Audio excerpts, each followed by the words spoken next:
What are the rights of a non-Muslim in a Muslim state? Kindly explain the concept of jizya. یہ بڑا اچھا سوال ہے. میں مسلم اسٹیٹ کا تو نہیں کہتا، اس لیے کہ وہ تو آج کل اس سے سیکولر نظاموں پر چل رہے ہیں، ایکول سٹیزن شمار ہوتے ہیں. لیکن اسلامک اسٹیٹ میں یہ ہے کہ نان مسلم ول بی مائنورٹیز. جیسے میں نے کہا یہاں مسلمانوں کو مائنورٹی اسٹیٹس اپنے لیے قبول کر لینا چاہیے، کیونکہ آپ نے ایک علیحدہ قوم ہونے کے مطالبے پر اور دعوے پر آپ نے، یہ تو ہندوؤں کے لیے تو بھارت ماتا اتنا ہی متبرک تھا جتنا کہ گو ماتا، آپ نے اس کے ٹکڑے کرا دیے. اور اس میں بڑا ہاتھ آپ لوگوں کا ہے، آپ کے آباء و اجداد کا ہے، ہندوستان کے رہنے والوں کا ہے. مسلم لیگ کی قیادت بیسیکلی مائنورٹی پروونسز سے تھی. بہرحال ایک اسلامی ریاست میں غیر مسلم اگرچہ ایکول سٹیزن نہیں ہوگا، پروٹیکٹڈ مائنورٹی ہوگا. یہ پروٹیکشن جو ہے اسی کے لیے لفظ ذمہ ہے، ذمہ داری آپ بولتے ہیں اردو میں. اسلامی ریاست کی ذمہ داری ہوگی اس کی پروٹیکشن، اسے پوری مذہبی آزادی حاصل ہوگی.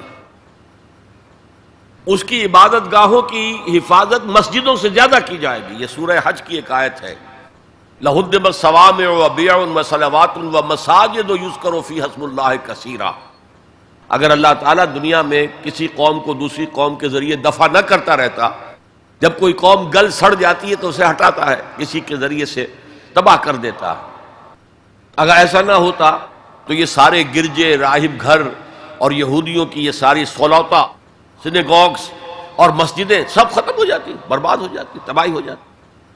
تو مسجدوں کا ذکر بعد میں آ رہا ہے، چرچز کا، راہب خانوں کا، خانقاہوں کا اور جیوش سینیگوگز کا پہلے ہو رہا ہے. اسی طرح انہیں پوری اجازت ہوگی کہ وہ اپنی نیکسٹ جنریشن کو اپنی جو تعلیم دینا چاہیں دیں. انہیں پرسنل لا مکمل اختیار حاصل ہوگا، شادی بیاہ جس طرح چاہیں کریں، طلاق یا سیپریشن کی کوئی شکل رکھنا چاہیں نہ رکھنا چاہیں یہ ان کا معاملہ ہے. یہاں تک کہ انہیریٹنس لا بھی ان کا اپنا ہوگا. پھر ان کے لیے تمام مواقع ہوں گے، وہ سرکاری ملازمتوں میں جائیں، وہ کاروبار کریں، وہ پروفیشنز کے اندر انٹر ہوں، اس کا حاصل کریں اور پریکٹس کریں. البتہ بس دو چیزیں نہیں ہوگی. ایک، لیجسلیٹو پروسیس میں ان کو ایسوسیٹ نہیں کیا جائے گا. ان کی اسمبلی علیحدہ ہو، وہ اپنے ووٹوں سے منتخب کریں تاکہ اپنے مسائل پر حکومت سے گفتگو کر سکیں. معلوم ہو حکومت کو کہ یہ نمائندے ہیں اس کمیونٹی کے، تو ان سے بات کریں. لیکن یہ ہے کہ جو مین لیجسلیٹو اسمبلی ہوگی اس میں نہیں آئے گا غیر مسلم، اس لیے کہ قانون سازی کے لیے وہاں سورس کیا ہے؟ قرآن اور سنت.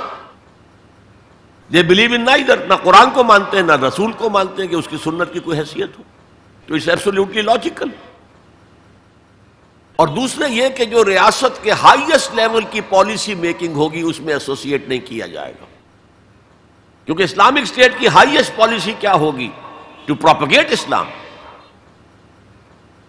To export the Islamic revolution.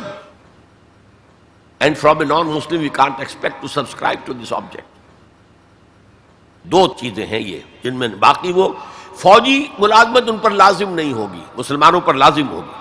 جب چاہیں گے مسلمان جو ہے ان کو لے آیا جائے گا، ان پر نہیں ہوگی. وہ چاہیں تو شامل ہو جائیں، نہ چاہیں تو نہیں، ان پر جبر نہیں ہوگا. جزیہ اصل میں اسی کی جزا ہے، جزیہ بنا جزا سے. یہ ٹیکس ہے.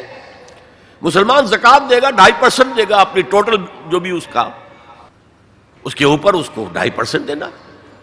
یہاں انڈیویجول جو ہے غیر مسلم ان پر ٹیکس. تو ہم اس وقت جو ریاستیں سیکولر ہیں ہم سب جزیہ دے رہے ہیں، ٹیکس دے رہے ہیں کہ نہیں دے رہے؟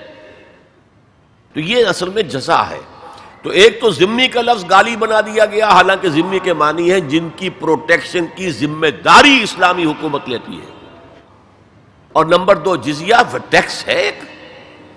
باقی یہ ہے کہ انہیں باقی ساری آزادیاں حاصل ہوں گی. تو یہ ہے اسلامی ریاست میں غیر مسلموں کا سٹیٹس اور ان کے حقوق.